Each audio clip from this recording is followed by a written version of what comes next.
تو جس طرح کوئی کام ہوتا ہے، نیکی کا کام ہوتا ہے، لوگ اس کو شیئر کرتے ہیں، یا کوئی خبر ہوتی ہے کہ فلاں کی شادی ہے تو سب کہتے ہیں یار فلاں کی شادی ہے، آپ کو کسی نے بتایا ہے، یا کوئی خیر کا کام ہوتا ہے تو سب بتاتے ہیں کہ بھائی اس میں خیر ہے، یا کوئی بیوہ عورت ہے محلے میں تو سارے لوگ کہتے ہیں یار بیوہ عورت ہے اس سے مدد کرو.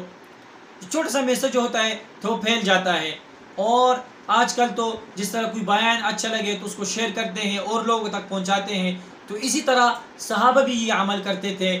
خاص کر ابو ہریرہ رضی اللہ تعالی عنہ، وہ جب بھی آپ صلی اللہ علیہ وسلم سے کچھ سنتے تھے تو فوراً جا کے گھر میں وہ سارا احادیث جو واقعات تھے وہ گھر میں سنایا کرتے تھے.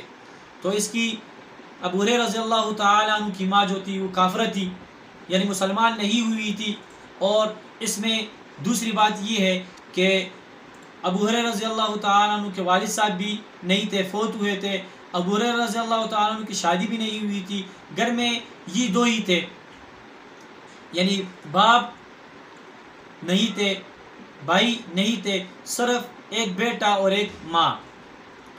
تو جب یہ واقعہ لے کر ماں کے خدمت میں عرض کیا کرتے تھے کہ ماں آج میں نے آپ صلی اللہ علیہ وسلم سے یہ سنا، تو ماں آگے سے کافر تھی، وہ کچھ خرافات کہتی کہ نہیں میں نہیں مانتی یہ وہ، اور کچھ ایسے کلمات کہتے جو آپ ابو ہریرہ رضی اللہ تعالیٰ عنہ پہ ناگزیر گزرتے.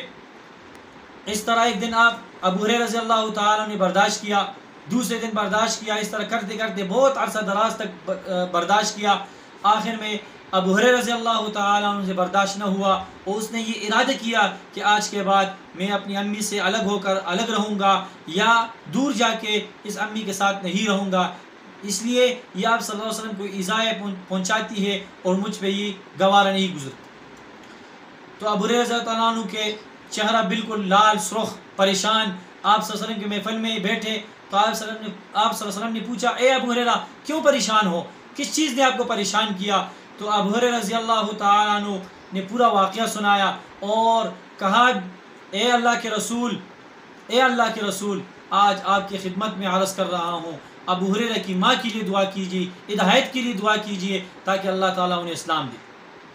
فرماتے ہیں نبی کریم صلی اللہ علیہ وسلم نے ہاتھ اٹھائے اور فرمانے لگے اللہم اہدی امی ابو ہریرہ، اللہم اہدی امی ابو ہریرہ، اے اللہ ابو ہریرہ رضی اللہ تعالی عنہ کی ماں کو ہدایت دے. تو ابو ہریرہ رضی اللہ عنہ دوڑنے لگے. راستے میں کسی نے پوچھا اے ابو ہریرہ آپ کیوں دوڑتے ہیں، آپ کیوں دوڑے لگا رہے ہو؟ تو ابو ہریرہ رضی اللہ تعالیٰ نے فرمایا میں اس لیے دوڑے لگا رہا ہوں کہ میں یہ دیکھتا ہوں کہ آپ صلی اللہ علیہ وسلم کی دعا پہلے پہنچتی ہے یا میں پہلے پہنچتا ہوں گھر.